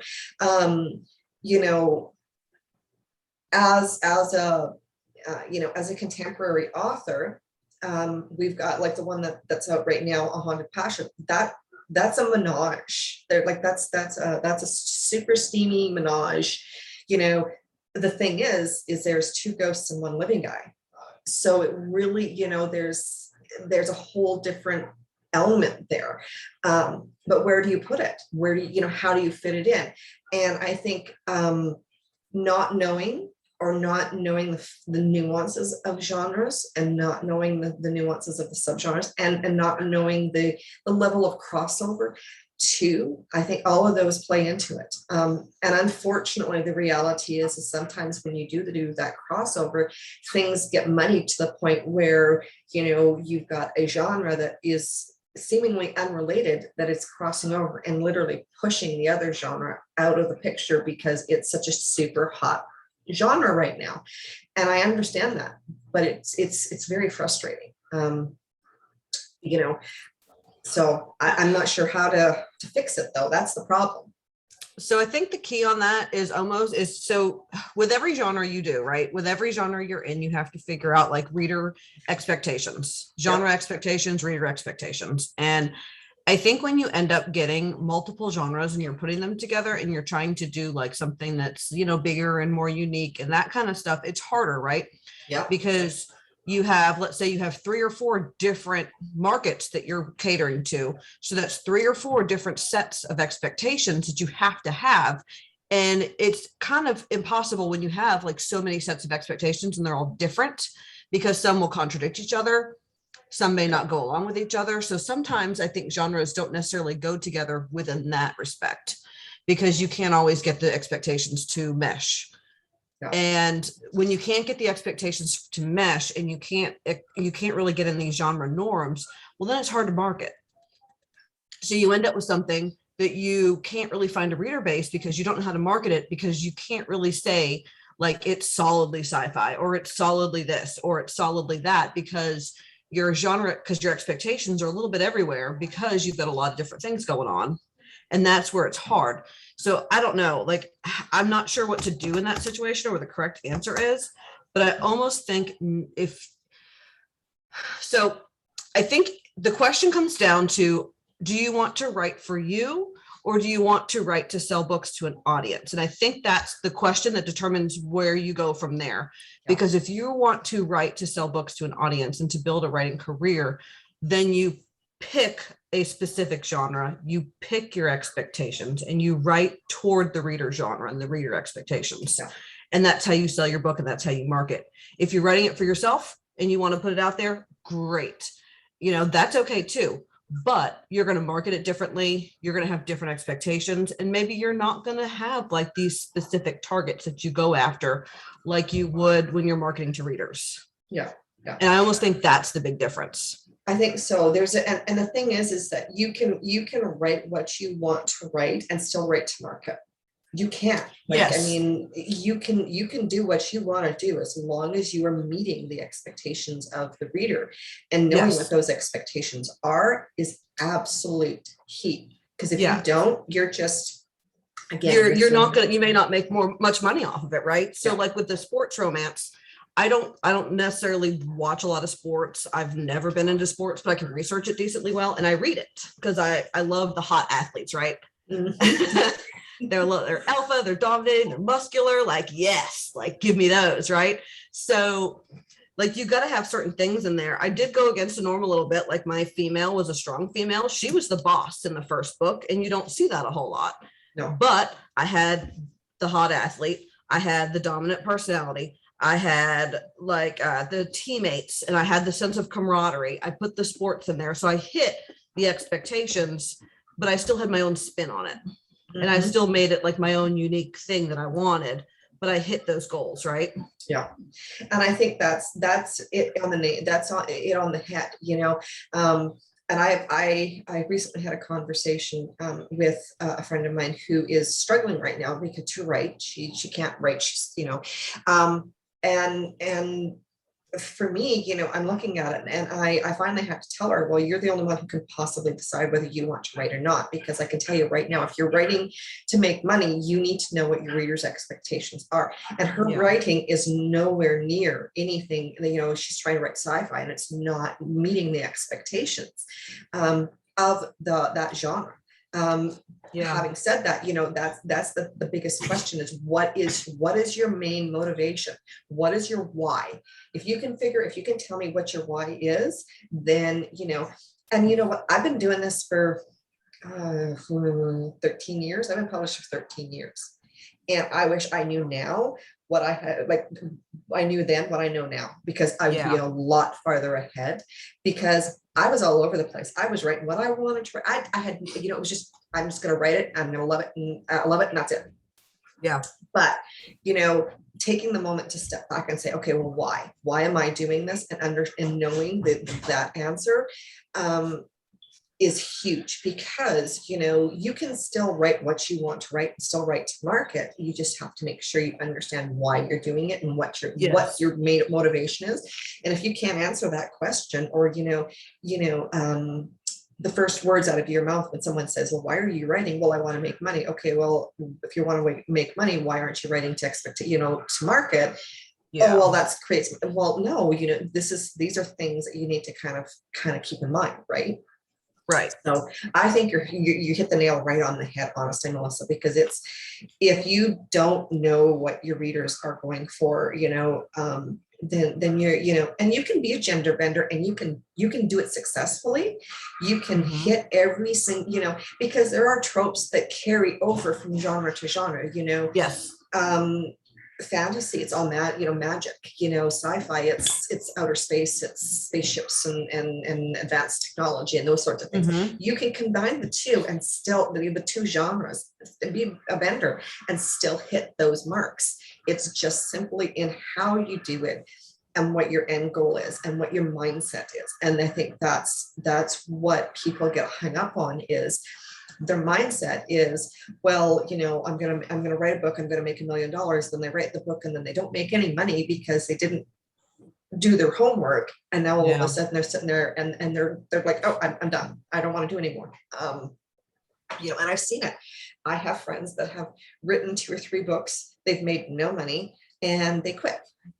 Or they've made, you know, they get frustrated and they don't market correctly. They didn't write their book correctly, or it could be a multitude of things. Yep. And I mean, think it's a lot of what you're saying is exactly me. I had no idea, none. I was one of those, I'll write this story, I'll put it out and I'll make money, hopefully. Nothing.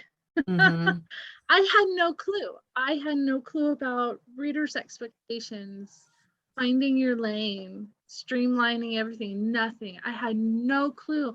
And nobody around me was saying that at the time either. I wrote my first book back in 2001 and published it. No help. And oh my gosh, it's awful. The book is awful. It is awful. The cover, everything about it is awful.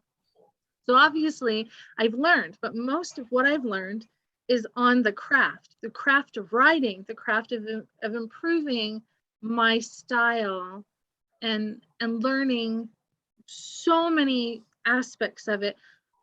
But I wish someone would have told me about readers' expectations, about like Mallory Cooper in her class from Inker's Con, and this is what I think is in her book, which is why I want to get her book to see if I've missed something, because something's not clicking in my head.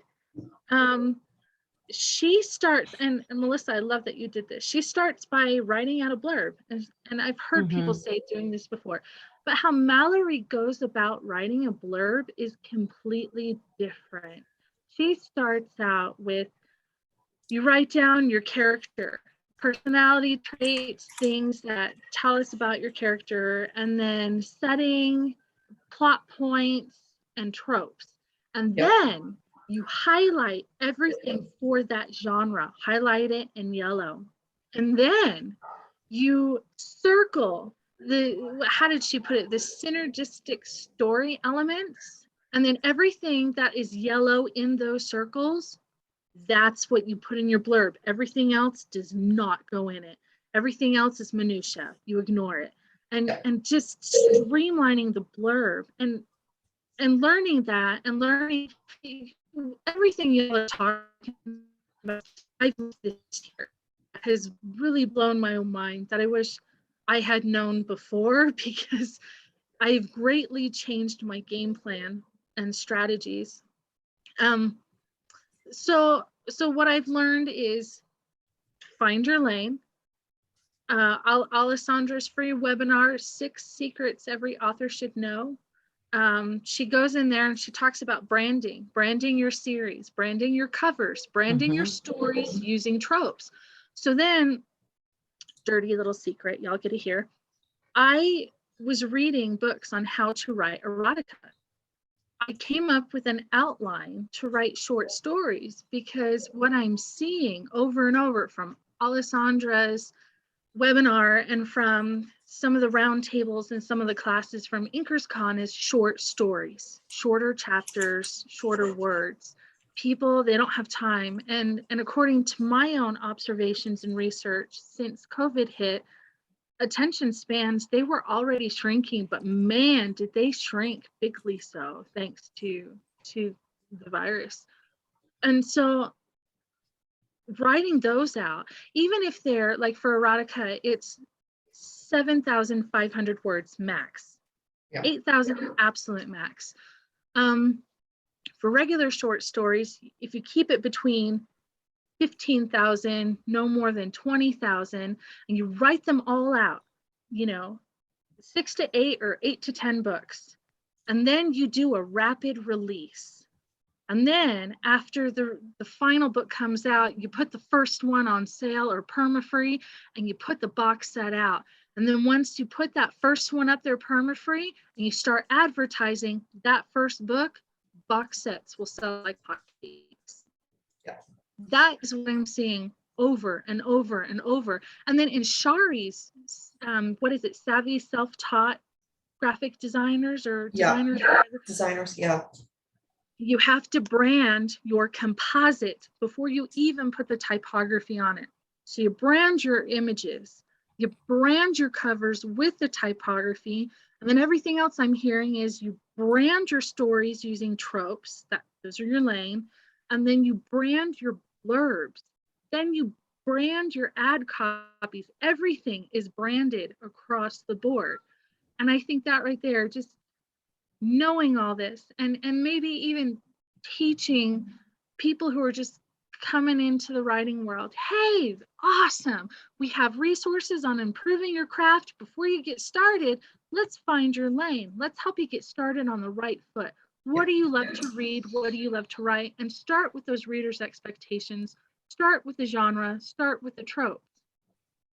Because I'm telling you, there's still so much I don't know.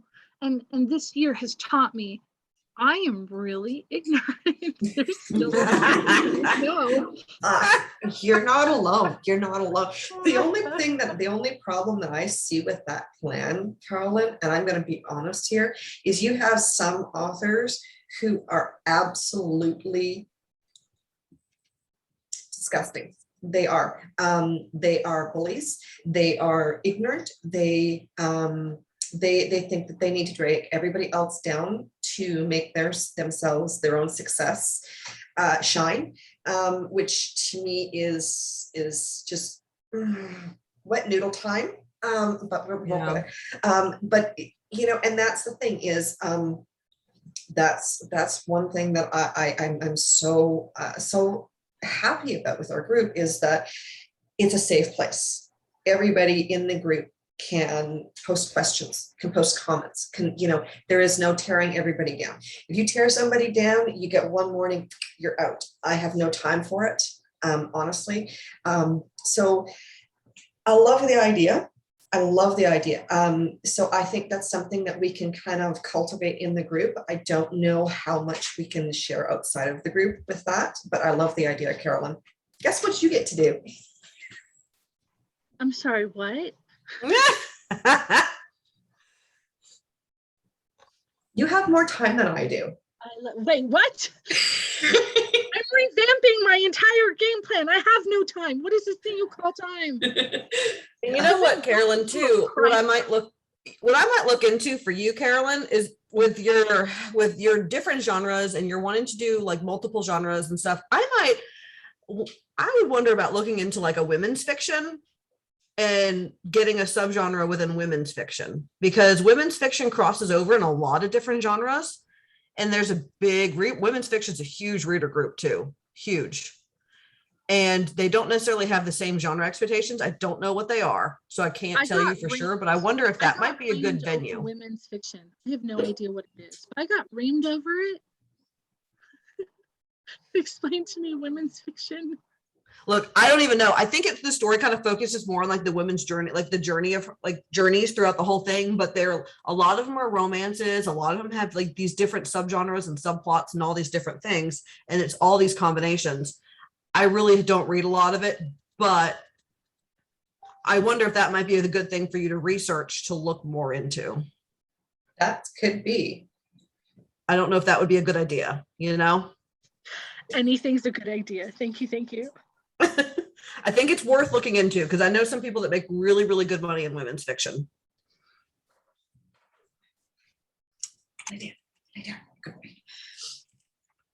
So I think that would be a great idea for Caroline to look into. Krista, questions, comments, opinions? Throw some words into the conversation. We don't want you to feel like you're being. Oh no, not at all. Not at all. Awesome. So we tend to do, this is what we tend to do at our roundtables. We start with a topic, we cover the topic, we do questions, and then it just goes. Yeah. Which is absolutely fantastic. We have, I'm going to throw this out here because I'm super excited about this actually. The next 3 roundtables that we have one on author websites for beginners. We have one on newsletters, putting them together, that sort of thing.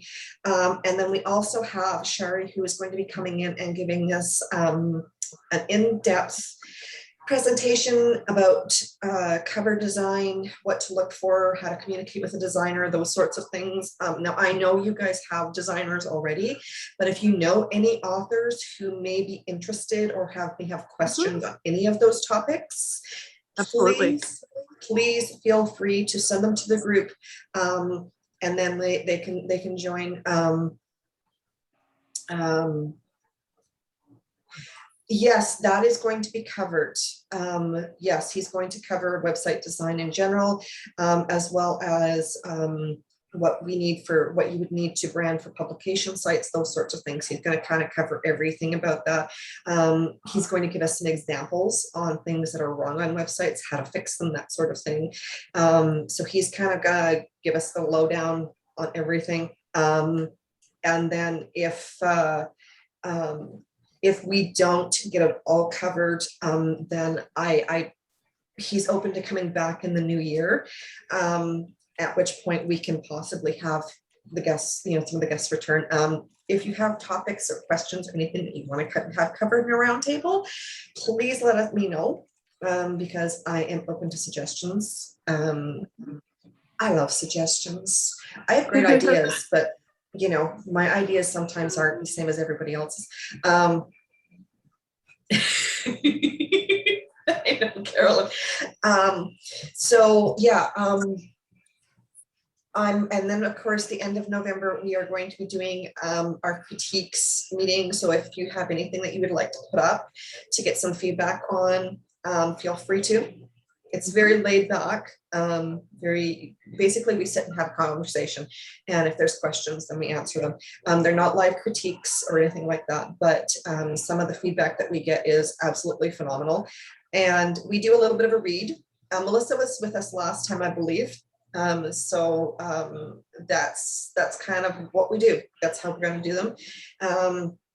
And it's, yeah, so the aim of these is to have fun. I cannot stress that enough. I like to have fun when I'm doing these things. I'm sorry, I can't help it. But to be informative at the same time. Yeah, I got some really great feedback. The only problem is that most of the feedback that I got, it was very obvious that the feedback that I was getting was from a historical reader. So, but it was still great feedback. We are going to be in December. There is a period that I'm not going to be doing any roundtables because of the holidays and everything. So we've only got 2 roundtables in December, and then we're going to take a break until after the new year. Just because I want to give everybody a chance to spend time with family and that sort of thing. And I'm not going to get out of critiques. Critiques are part of my life. Critiques are my life. Those are my Tuesdays and Thursdays, girl. You're going to get sick of me, but you're going to need a break by the time we're done this year, because you know my schedule, Carolyn. You know my schedule. I have a crazy schedule. Next month is Dagny's story, which is a full-length historical. And oh yeah, I do the formal speech. I love the formal speech. It's historical. And then December is the first of my short stories, which is coming out in January. Oh, that's fun. Oh, do you guys do pre-orders? Absolutely, 100%. Okay. And I forced Krista to do pre-orders. Okay. I love pre-orders. I do, but I learned something last night which totally rocked my world, for a couple of reasons. Now Mal Cooper is, yes, it was from Mallory's book. Absolutely phenomenal. You have to get it. She talked about pre-orders, and what she suggested, and I don't know if this is how you guys do it or not, but what I do with my pre-orders is I release them for 99 cents. And then once they go live, I leave them at 99 cents for a set period of time, and then I up the price. What she said is that is the absolute wrong way to do it. Yeah, I don't do that. You start them at their original, at full price. They go live, then you drop your price, sale price for a couple of weeks, and then you bump them back up. I had no idea. I've been doing pre-orders wrong this whole time. So yeah. So my first book, because it was my first book, and I was like, no one's gonna buy this. I was like, it's my first book. Who cares, right? So I did that one for 99 cents, and I got a lot of pre-orders off of it. And then the second book, I was like, you know what? People read the first book. People like the first book. Fuck it. And I put it at $3.99, price of the normal book, no change. I still had, like, I had more pre-orders in the second book than I did the first one at the $3.99 price. Yeah, I bumped, I bumped the price of Chains of Rome up. Okay, so it was 99 cents. Then it went on sale for $3.99. Then I took the end of April, I took Alessandra's course. 6 Secrets or something like that. No, it was a different one. Oh, I can't remember what it was, but it was one that I hadn't signed up for, but I got it anyways. She emailed me the link and I just took it. I emailed her and said, hey, you sent this to me. She never got back to me, so I just watched it. Like I say, she gave me a freebie. Anyways, so I watched it. So what I did is I actually bumped the price of Chains from up from $3.99 to $4.99. My sales went up. You think that they would have gone down? They went up. So Yeah, I believe that because they say like if you price your book at like a $1.99 or below, people are usually they correlate that with a lesser quality book, especially if it's not like on sale, like if that's the price. So unless it's like a short, if it's a short, they kind of expect like a $1.99-ish, right? Because there's not a lot of words. But for a full length, they said if readers kind of see that price point and below, they're like, oh, well, this is probably not a great book, so I'm just going to skip over it, right? And then you're like, you raise that price up to like $3.99, maybe $2.99, and they're going to be like, oh, okay, yeah, this is the same book. They'd be like, oh yeah, this is probably good. Makes no sense, but you want to remain competitive with those who are doing well in your genre as well. Like for the same, you want to remain competitive because it's that whole idea that you're like, well, I'm going to pay this much for this, and this was a really good book, and I enjoyed this entire series, and it was really good. So they're priced the same. They're relatively the same length. That means it has to be good too, right? Yeah, exactly. So. Exactly. So I think this one, when I do Dagnia's story, it's going, well, no, Gladiator's Promise, once it goes live on November 10th, is going to, because it's 30 plus K, it's going to be 30 plus K. That one's $2.99. Dagnia's story is full length, which is going to be close to 85K. That one is going to be, I'm right out the gate, I'm doing $4.99 because it's full length book, it's deep point of view. And honestly, just from what, like, I've already started writing it, and it's already like, I'm like, yeah, I got to get back to this. I'm looking forward to November because I'm going to burn through this book. This book is going to be awesome. I'm loving it already. It's still a little graphic, but that's my thing. That's my jam, right? So when you read my stuff, I like to get Carolyn doing critiques and then have her go absolutely silent, and then listen to her reaction like she did when I did the big reveal in Chains of Rome. Yeah, you know what? If you're going to go wide, yes, you did. The only one, and I don't know how it is for the US, but for me, I have to go through draft to digital for Apple because I have to go and get a tax number from the Canadian government. I have to have my GST number. I don't qualify for a GST number. I can't get one. So I have to go through a third party to get Apple. So I don't know if that's the same down in the States, but if you're going to go wide, then I would totally use each and every single platform individually. Don't use draft to digital or Smashwords or anything like that. Go directly through them. Because yes, you do get higher royalties. It also helps if there's any change, like if you're going to do a change, for example, you're changing the blurb or you're changing anything, it's faster on their platform than going through a third party.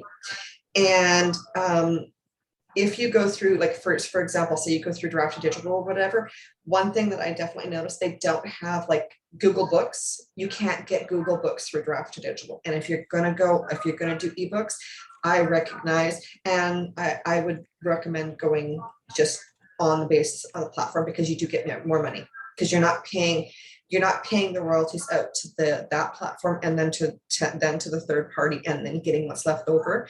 You're getting exactly you're getting 70% or 80% right off the top, so that it makes it a lot easier. And Kobo is really easy to set up. Barnes and Noble is really easy to set up. Kobo also is connected to Walmart. So if you get into Kobo and they can see that you're doing sales, you also can be into Walmart. And if you get into Walmart, that's pretty much North America wide, and they do really well with books, apparently. Authors Alliance, yes, is great. And they offer a lot of really good information. Who here is on BookBub outside of me? Yeah, I'm on BookBub. Okay, sweet. So I will definitely have to look you guys up because I will follow you. I'm not sure. I would say yes. But I'm not sure if I joined the right one because I didn't pay anything to join Authors Alliance. They didn't charge me anything. Oh, BookBub, yes, it's totally worth it in my opinion. It's easy to maintain your position in the algorithms. You literally have to post 2 to 4 times to keep active in their algorithm.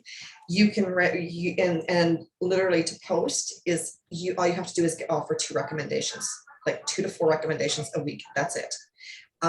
They have an amazing font of resources for you, and they also offer you like free cover, like free newsletters and stuff. They send out alerts when it comes to when you have a new release that meets their requirements. They have a newsletter release that they send out for free.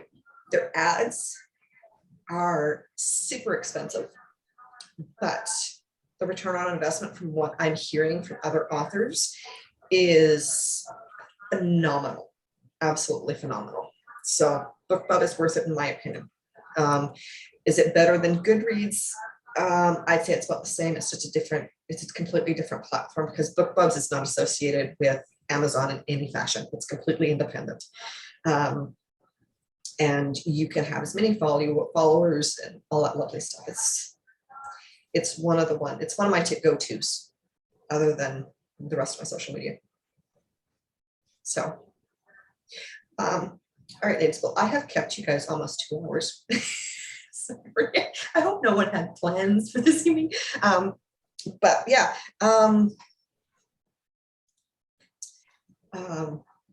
this was a lot of information. It was absolutely phenomenal. And if you guys have any questions, concerns, comments, things that you want me to cover, you just want to get together and hang out one night, hit me up. I'm around. Yeah, absolutely. Yeah, this was We'll a shout blast. at you, Patricia. Oh, before I forget, if you have any questions on male psychology, getting into the men's minds, I am moderating a new podcast, which is going to be launching here pretty quick, about like within the next few weeks. That is answering any question that you could possibly want answered, any question.